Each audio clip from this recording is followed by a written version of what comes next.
Hi everyone, welcome to Homerino Collectibles, where today I'm going to be taking a look at the Marvel Legends Toybiz Series 4 Punisher.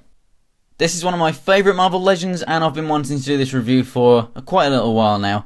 Now this figure does show its age in terms of articulation, but what it lacks there, it gains massively in detail to the sculpt and paint and everything. It's just absolutely fantastic. Now, what is included here is actually a comic book that you can't see here. It's an issue of Warzone, which I do actually have in a hardback from the Ultimate Graphic Novel collection. But I didn't get it with this particular figure. And you also get this base. So if I just move the Punisher out of the way, I'll show the base first. So you got a couple of pegs on here that you can stand him in right there. And if you just want a quick kind of scale of that, there you go. So it is going to stand him up. You know, if you want him towards the back of your display or something, you can have him towering over a few other figures. We have just a few weapons and magazines and whatnot. A newspaper right there on the floor. So yeah, it's just kind of a boarded up window kind of thing. I'm not going to use it personally. I think it's just going to take up too much space really on a display, and it's just kind of weird that he is breaking out of something that's already boarded up, and so it's just kind of weird to me. But you do get it, and it's quite a nice little item to have. At least you get some form of base, right? So as far as the other accessories go in terms of weapons, we have two. We get this AR style rifle, which as you can see he can hold extremely well, especially in two hands, which I really do like. Fits in the hand very, very well, very snugly, even though the hands are articulated, and even if they do get loose over time, it is still quite a good fit. And as for a little close-up at the rifle itself, as you can see, it has a few different tones. We have this kind of metallicness in there, and then we also have a kind of gunmetal look with a bit of a wash on the magazine. It's kind of hard to describe the metallicness. It's like a kind of gunmetal, but it's got like flakes that are very shiny in there, but it's also kind of dull. It's a very strange kind of colour, but it works. It is kind of a soft, pliable plastic, so you will often find these with you know, extremely warped barrels and whatnot, but this one isn't too bad at all. Your magazine is a little bit crooked there, but apart from that, it's pretty much good to go. Then we also get this little pistol, which I really wish that there was a holster for, but there isn't, so you can have him holding both, but I like to have him holding the rifle in two hands, so that pistol is going to have to just go to one side.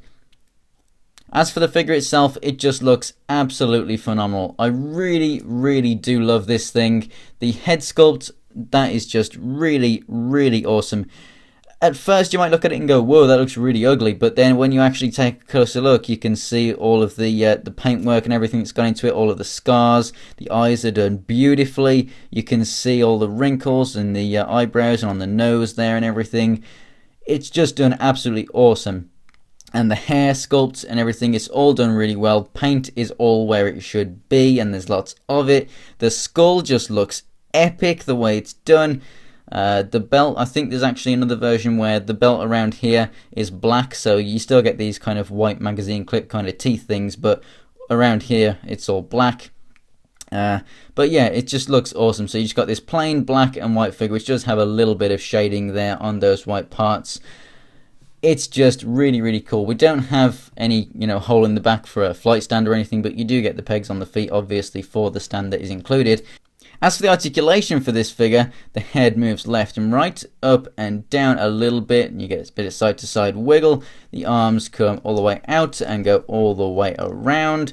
Then we also have the rotation at the upper part of the arm, double jointed elbow, rotation at the wrist, and then we also have a hinged wrist, and then also the hinged trigger finger hands.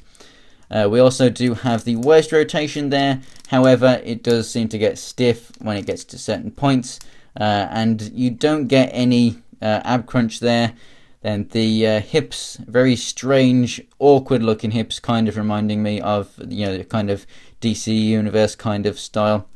Also go forward, but they don't go back. We have rotation mid-thigh, which is kind of a strange place to put the cup, but there you go.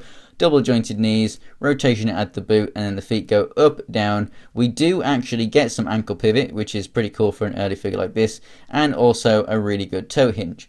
So, you know, without having that ab articulation, with the head not looking up and down as much as you might want, and with not having the waist spinning as much as you might want either, It's not absolutely fantastic, but it's not like it's got barely any articulation at all. It is a really nicely articulated figure. And as for a size comparison here, he stands just about 6¼ inches tall, so just a tiny smidge little bit smaller than Daredevil that you can see there on the right, which is the standard kind of Bucky cap scale of the more modern Marvel Legends, which is between 6¼ and 6½ inches tall. So he's a good size. He definitely looks awesome. Comes with a couple of really nice accessories. You get the base, you get a comic. If you can find it for a good price, which you should be able to, I would definitely recommend picking this up. So thanks for watching, guys. If you enjoyed the video, go ahead and give it a like. I have more Punisher Marvel Legends Toybiz reviews coming up. I actually have the Nemesis Wave one from Hasbro. I also have the Face Off Punisher vs Jigsaw set, and I also have the Thomas Jane movie Punisher to go ahead and review for you guys. So yeah, and I also have the red variant of the Epic Heroes Wave one too. So that's going to be really, really cool. Got lots of Punisher coming up. If you want to check out pictures of other things from my collection and also more things coming up for future reviews, go ahead and follow me on Instagram. It's Homerino123. The link is in the description below, where you'll also find the links to my Twitter and Twitch. To see more Marvel Legends reviews, old and new, go ahead and subscribe. So thanks for watching, guys, and I'll see you next time.